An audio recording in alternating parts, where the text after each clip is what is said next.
Hydrocarbon किसे कहते हैं? कार्बन एवं हाइड्रोजन के यौगिकों को हाइड्रोकार्बन कहते हैं। हाइड्रोकार्बन का एक प्राकृतिक स्रोत पेट्रोलियम या कच्चा तेल है। हाइड्रोकार्बन के प्रकार, हाइड्रोकार्बन दो प्रकार के होते हैं, संतृप्त हाइड्रोकार्बन और असंतृप्त हाइड्रोकार्बन। असंतृप्त हाइड्रोकार्बन, अब इनके बारे में पढ़ते हैं। असंतृप्त हाइड्रोकार्बन क्या होता है?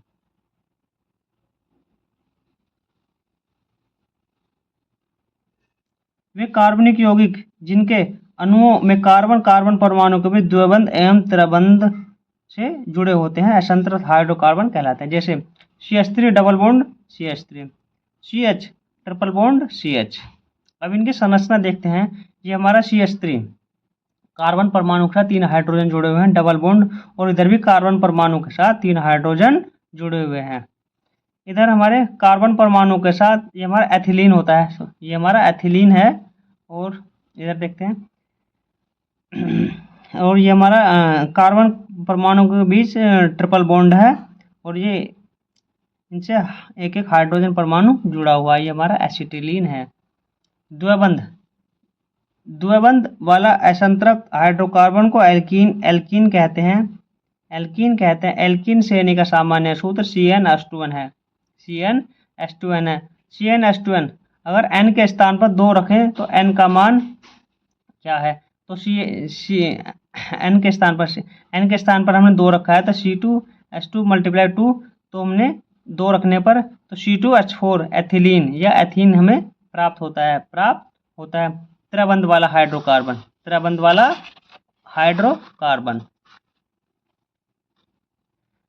वाला हाइड्रोकार्बन एल्काइन कहलाता है। एल्काइन समूह का सामान्य सूत्र CnH2n-2 है। n के स्थान पर हम 2 रख देंगे तो हमें क्या प्राप्त होता है? -2 है।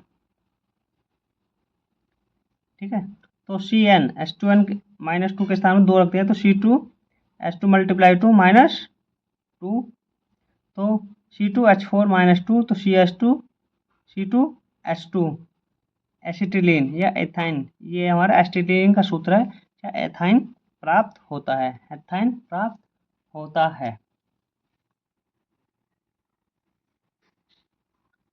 अब हम संतृप्त हाइड्रोकार्बन के बारे में पढ़ेंगे।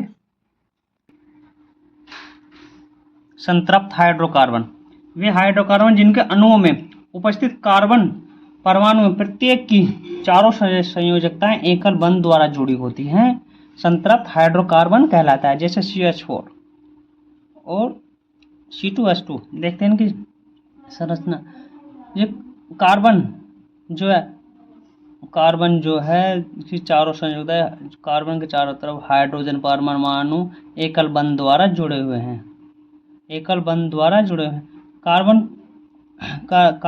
की तरफ हाइड्रोजन परमाणु एकल बंध द्वारा जुड़े हुए हैं। ये इसकी संरचनाएं हैं।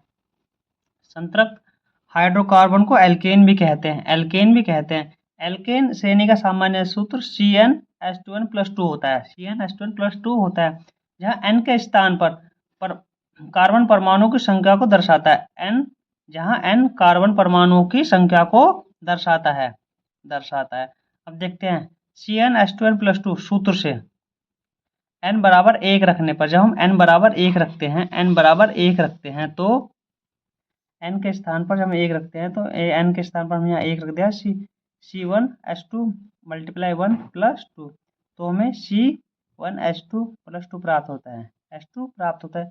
अब हमारा ये इसमें जुड़ जाएगा, 2 हमारा H2 के साथ जुड़ जाएगा, तो हमारा CH4 मैथेन प्राप्त होता है। इसी प्रकार n के स्थान पर हम 2 रखते हैं, तो हमें जब हम इस सूत्र में n के स्थान पर 2 रखते हैं तो C2H2 मल्टीप्लाई 2 प्लस 2, तो जब इसकी मल्टीप्लाई करते हैं 2 दूनी 4, तो C2H4+2 आता है हमारा, 2 आता है। अब ये 2 जो हमारा हाइड्रोजन के साथ जुड़ जाएगा, 4 में जुड़ जाएगा, तो C2H6 ये हमारा एथेन हो जाएगा। इसी प्रकार n बराबर 3 रखने पर, जब हम n बराबर 3 रखते हैं CnH2n+2 में ये हमारा फॉर्मूला है, इसमें 3 रखते हैं तो हमें क्या प्राप्त होता है, देखते हैं।